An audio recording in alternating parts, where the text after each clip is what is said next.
आदाब अर्ज़ दोस्तों, मैं आपका दोस्त अजहर मिर्ज़ा। साथियों, अभी हमने कुछ वक्त पहले देखा कि एक मुल्क है इज़राइल। उस इज़राइल ने फ़िलिस्तीन पर काफ़ी लंबे अरसे से हमले करना शुरू किए। हमले चल रहे हैं उसके। ये वही फ़िलिस्तीन मुल्क है जिसने अपनी ज़मीन इन यहूदियों को दी थी रहने के लिए, इन्हें आसरा दिया था, रहने के लिए मदद की थी। और लेकिन आज वही लोग, उन्हीं की औलादें आज बड़ी होकर के उन्हीं की औलादों पर हमले कर रही, जिन्होंने इनके बाप दादाओं की मदद की थी। जिन्होंने आपके बाप दादाओं की मदद की, उन्हीं की औलादें आज आपकी औलादों पर हमले कर रही। तो ये इज़राइल जो देश है, मैं ये कहता हूँ कि मानवता के खिलाफ है, इंसानियत के खिलाफ है। इनके दिल के अंदर रहम नहीं। जिस तरह से गाज़ा के अंदर एक एक मकान को इन्होंने खंडर में तब्दील कर दिया, वहाँ के लोगों को इन्होंने मतलब खाने पीने का मोहताज कर दिया। खाने को कुछ राशन नहीं छोड़ा, वो खाने को मोहताज है। वो पानी पीने का पानी नहीं मिल रहा उन लोगों को। उसके बाद भी वो लोग संघर्ष कर रहे हैं।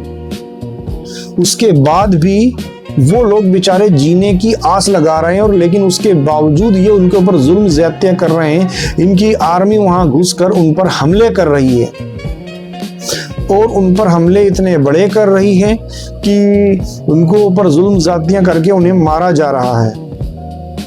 उनके ऊपर जुल्म ज़्यादतियां करके उन्हें मारा जा रहा है। गोलियों से मारा है, डंडों से मारा जा रहा है, पीटा जा रहा है, बच्चों को मारा जा रहा है, बूढ़ों को मारा जा रहा है, महिलाओं को मारा जा रहा है, नौजवानों का कत्ल किया जा रहा है।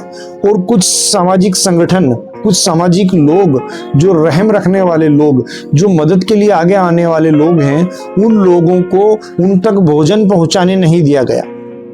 इज़राइल ने उन तक भोजन और पानी, वो मदद उन तक पहुंचाने के लिए उन्हें रोक दिया। अब बताइए, क्या ये मानवता है? क्या ये इंसानियत है? लेकिन उसके बावजूद अमेरिका जैसा एक दादागिरी करने वाला एक गुंडा देश अमेरिका फिर भी उस इज़राइल की मदद करता है, उस इज़राइल के लिए हमेशा खड़ा रहता है।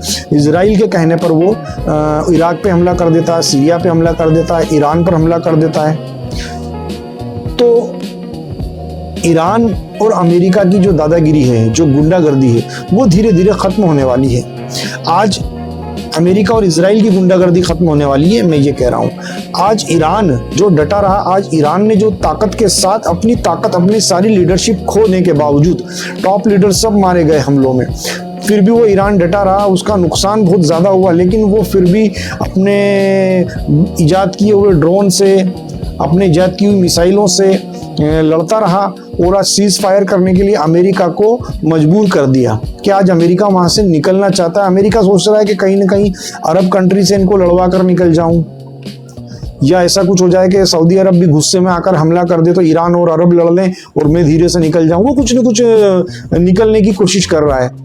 तो यहाँ पे ईरान ने एक वो चीज़ दिखाई कि इजराइल के बारे में कहा जाता है कि उसके आयरन डोम इतने खतरनाक है, डिफेंस सिस्टम इतना डेंजर है कि भैया उसके अंदर कोई परिंदा पर नहीं मार सकता, कोई मिसाइल नहीं आ सकती, कोई ड्रोन नहीं आ सकता। लेकिन आज आप तेल अवीव को आपने धुआं आग में जलते हुए देखा। ईरान की मिसाइल, ईरान के ड्रोन वहां तक गए और वहां तक हमला हुआ। तो इजराइल की जो बंद मुट्ठी थी वो खुल गई। अब अगर इजराइल तुर्की से लड़ता है तो तुर्की, जाहिर सी बात है, ईरान से ज्यादा ताकतवर है, वो उसके दांत खट्टे कर देगा। अमेरिका बीच में बोलेगा, कैसे बोलेगा? नाटो का सदस्य है वो भी तुर्की।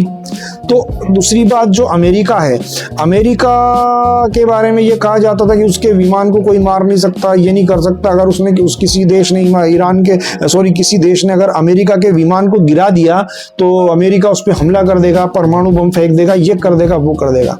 तो आपने देखा ईरान ने कई अमेरिकी फाइटर जेट मार गिराए, तो कई अमेरिका के सैनिक मारे गए।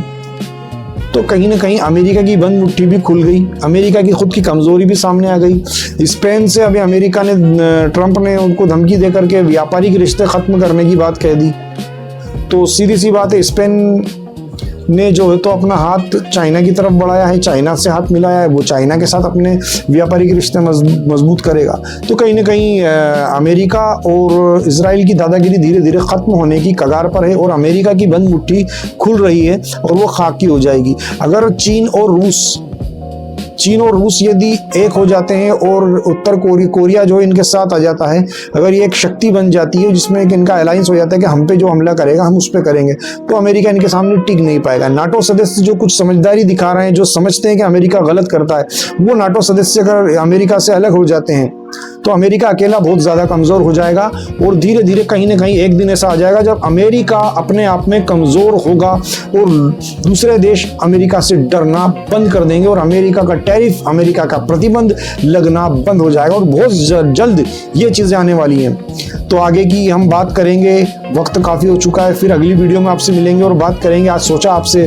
फेस टू फेस आकर मैं बात करूं, तो मैंने आपसे बात की और आप कमेंट बॉक्स में बताएं आपको मेरी कौन सी बात अच्छी लगी और कौन सी मेरे अंदर खामी है, कौन सी हमारे अंदर गलती है, वो गलती बताएं ताकि मैं उस गलती को भी सुधार करूं। तो अगली वीडियो में मिलते हैं, जब तक के लिए खुदा हाफिज़।